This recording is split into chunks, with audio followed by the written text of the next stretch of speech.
Assalamu alaikum students. Today the topic of discussion is gametogenesis.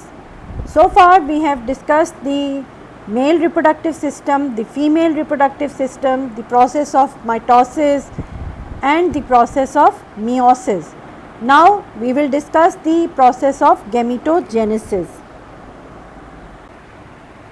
It is a process whereby a haploid cell with n number of DNA is formed from a diploid cell having 2n number of DNA through meiosis and cell differentiation. Gametogenesis in male is known as spermatogenesis and it produces spermatozoa. Gametogenesis in the female is known as oogenesis and results in formation of ova. Spermatogenesis. It is the process by which the primitive diploid germ cell is converted to haploid spermatozoon, which is capable of fertilizing the female gamete. It occurs in seminiferous tubules of the testes, and this process in male starts at puberty. Now in humans, the time required for spermatogonium to develop into mature spermatozoon is approximately 74 days, and approximately 300 million sperm cells are produced daily. When fully formed, spermatozoa enter the lumen of seminiferous tubules, from where they are pushed towards the epididymis by contractile elements in the walls of the seminiferous tubules. Now you know that during the embryonic life, the primordial germ cells, they arise from the epiblast, and from epiblast they migrate towards the developing yolk sac. From the developing yolk sac,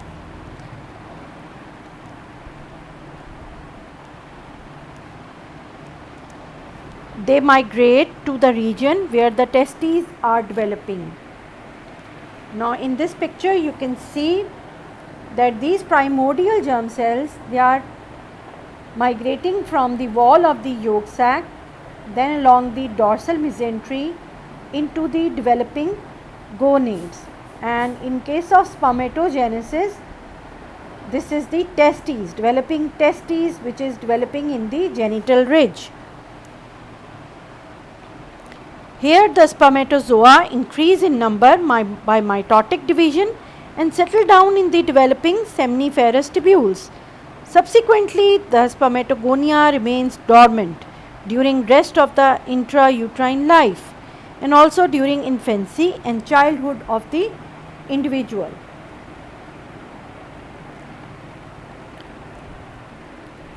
Now here you can see the developing germ cells arriving in the developing gonad in the primitive sex cords, and they are increasing their number by mitotic division. So the primitive germ cells, they increase their number by mitotic division. Now this is the spermatic cord at birth. You can see the primordial germ cells only and the supporting cells, that is the Sertoli cells, surrounded by a basement membrane. So the spermatozoa, they remain dormant, spermatogonia, they remains dormant during rest of the intrauterine life and during infancy and childhood of the individual.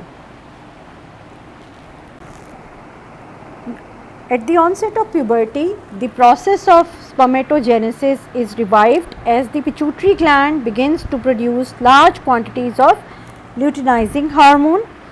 Now this hormone stimulates the interstitial cells of the testes to produce testosterone, and under the influence of testosterone, the process of spermatogenesis starts.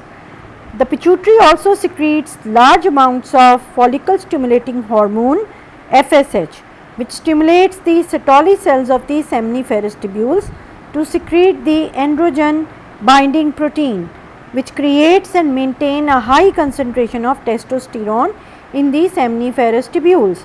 The FSH also stimulates the Sertoli cells to secrete the testicular fluid that serves as a transport vehicle for the spermatozoa.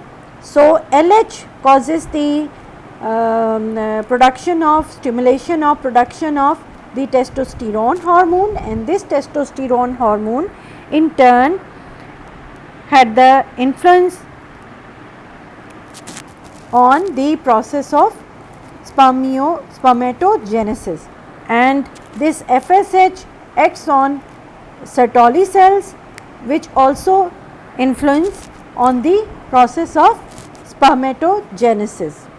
So, again the process of spermatogenesis is that process by which spermatozoa are formed. It begins with a primitive germ cell known as the spermatogonium. It is situated next to the basal lamina of the epithelium, and germ cells colonize the sex cords in the primordial gonad. These cords connect with the retitestes, the epididymis and the vas deferens. Now, before birth, the germ cells proliferate by mitosis to form spermatogonia stem cells. Now, these begin to maintain a population of self-regenerating stem cells by mitosis that remain available up to and beyond the age of 70 years to allow for continuous sperm production at a high rate. Now, under the influence of testosterone, the spermatogonia begin to divide mitotically, and soon 3 varieties of male primordial germ cells can be identified in the seminiferous tubules. Number 1 is the type A dark spermatogonia, number 2 is the type A pale spermatogonia, and number 3 is the type B spermatogonia. The structural features and fate of these 3 types of spermatogonia are as following. Now, each type A dark spermatogonium, it contains a darkly stained nucleus. You can see here a darkly stained nucleus with an eccentrically located nucleoli, not shown here. These cells are considered to be reserve cells. They occasionally divide mitotically to maintain their own number and to give rise to type A pale spermatogonium. Now, the type A pale spermatogonium, it contains a lightly stained nucleus and an eccentric nucleolus. Each type A pale spermatogonium divides mitotically to give rise to type A pale spermatogonium and type B spermatogonium. Now, each type B spermatogonium, it possesses a darkly staining nucleus with a centrally placed nucleoli. So, the result is the type B spermatogonium and type A spermatogonium. The type A spermatogonium, dark spermatogonium, it divides mitotically and forms type A pale spermatogonium and type B spermatogonium. The type B now each type B spermatogonium, it divides mitotically to produce 2 daughter cells which do not divide further, but instead they enlarge in size to form the primary spermatocyte. Each primary spermatocyte soon replicates its DNA to become diploid 4N cell. After replicating its DNA, each primary spermatocyte divides by meiosis 1 to give rise to 2 daughter cells called secondary spermatocytes, each of which is haploid but with 2N cell. Each secondary spermatocyte undergoes meiosis 2 to produce 2 daughter cells called the spermatids. Now, each of the 4 spermatids resulting from the second meiotic division is haploid 1N cell. The spermatids come to lie within the groove on the luminal surface of the Sertoli cells to undergo spermiogenesis, which is the final stage of the spermatogenesis. Now a special feature of spermatogenesis is that which now this is the diagrammatic picture of the section of testes, and you can see here the developing germ cells in various stages of development.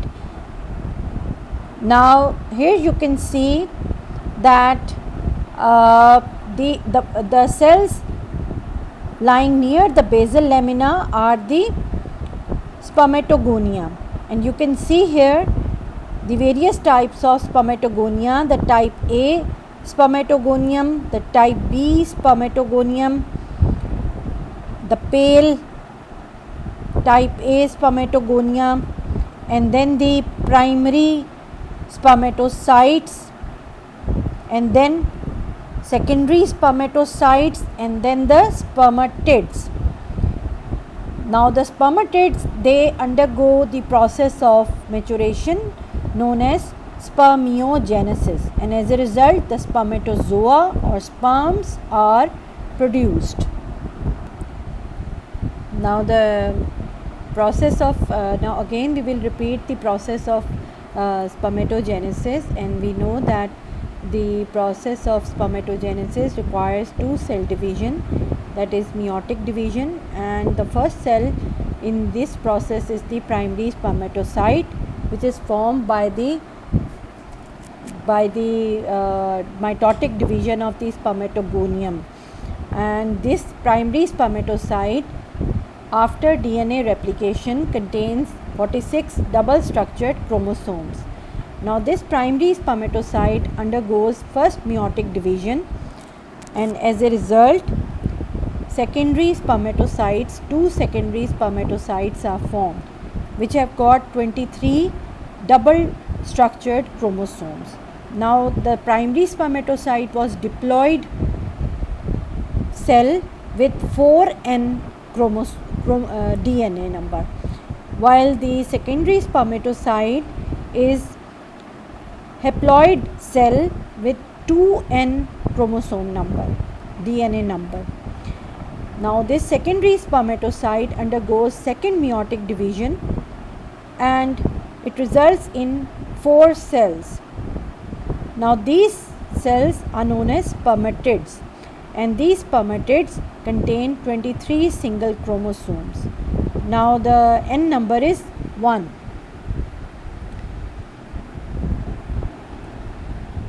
A special feature of the spermatogenesis is that which with each successive nuclear division, the progeny cells of each type B spermatogonium remains attached to another by thin intracellular bridge. These bridges serve to maintain cytoplasmic continuity between the members of the entire colon of differentiating progeny cells, due to which these cells proliferate and differentiate in a synchronized manner, and only at the spermatozoon stage each of them becomes a completely independent cell.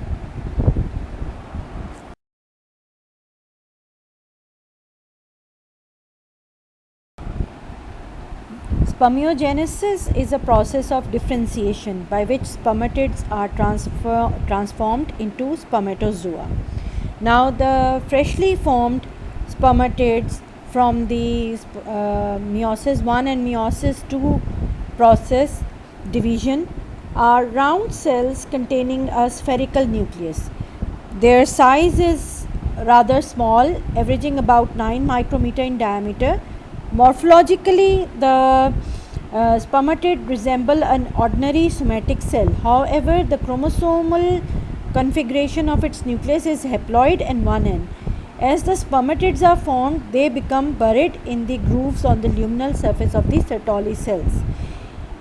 Here each spermatid undergoes the process of spermiogenesis.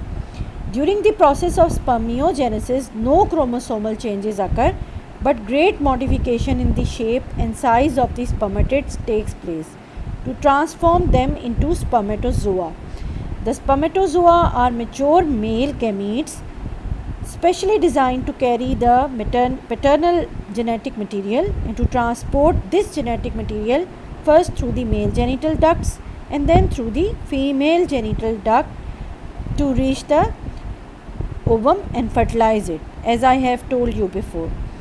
The chief aim of the changes occurring during the spermiogenesis is to transform each spermatid, which has the morphology of an ordinary cell, to a specialized cell, that is the spermatozoon or sperm, which has a very small size but possesses the capability to move forward in the secretions of the female genital tract. The events which occur during this transformational process, it can be summarized as the condensation of nuclear chromatin. Nuclear chromatin is condensed. Formation of acrosome. This is the acrosome. Formation of acrosome. Development of a flagella. You can see here developing flagella. And loss of excess cytoplasm, which makes the spermatozoon light and small, thus facilitating its motility. So you can see here the excess cytoplasm is lost.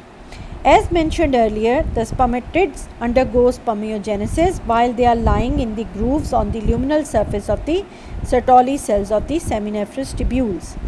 The Sertoli cells plays an important role in the support, protection and nutritional regulation of the developing spermatozoa. The spermatids is a small round cell containing centrally located nucleus. Important organelles are also present here. There is prominent Golgi apparatus, a pair of centrioles and numerous mitochondria. The formation of spermatozoon involves elaborate changes in all these cellular elements. The Golgi apparatus shifts its position to lie close to the nucleus. Now Golgi apparatus shifts its position and it lies close to the nucleus. Eventually it gives rise to a large vesicle known as acrosome, which becomes applied to the one pole of the nucleus in the form of a cap. So it becomes applied to, this is the Golgi apparatus, it becomes applied to one pole of the nucleus, forming a cap on the nucleus. The acrosomal material contains many hydrolytic enzymes. The nucleus itself gradually moves towards the cell membrane and becomes progressively condensed and assume a slightly flattened and elongated shape. The nucleus and the overlying acrosomal cap migrate to a position adjacent to the cell membrane, and the area occupied by the nucleus and the acrosomal cap becomes the head region of the developing spermatozoon. So this is the nucleus and the acrosomal cap. This is the head region. As the acrosome is forming, the two centrioles move to the caudal pole. Centrioles, they are moving towards the caudal pole of the nucleus. In this location, one of them, called the distal centriole, gives rise to flagellum, which forms the axial filament of the developing sperm tail. So this is the centriole, distal centriole, which will give rise to the axial filament of the developing sperm tail. The cells gradually elongate. This elongation occurs due to displacement of the cytoplasm caudally and partially fuse to one another and finally form a sheath around the proximal part of the flagellum. The area containing the mitochondrial sheath comes to known as middle part of the sperm tail. This is the middle part of the sperm tail. The mitochondria, they gradually move towards the caudal region of the nucleus and partially fuse to one another and finally form a sheath around the proximal part of flagellum. The area containing the mitochondrial sheath comes to known as middle piece of the sperm tail. So this is the middle piece. This is the head and this is the middle piece. In final stages of maturation of the spermatid, the surplus cytoplasm is partitioned off from the remainder of the spermatid and When the sperm is released from the seminiferous epithelium, the excess cytoplasm becomes detached from the sperm as a membrane-bound structure called the residual body, which is phagocytosed by the Sertoli cells. The principal piece and end piece of the sperm tail finally consists mainly of the axial filament surrounded by plasma membrane. So this is the principal piece and the end piece. So role of Sertoli cells, as I have told you before, you can see here the spermatids, they are embedded in the Sertoli cells and they are undergoing the process of maturation, that is spermiogenesis, and these Sertoli cells are very important. They are also called nurse cells. They provide nutrition to the developing germ cells. They provide blood testis barrier to the developing germ cells, and they secrete Mullerian inhibiting substance during the developmental stages. Also, they provide nutrition to the developing germ cells.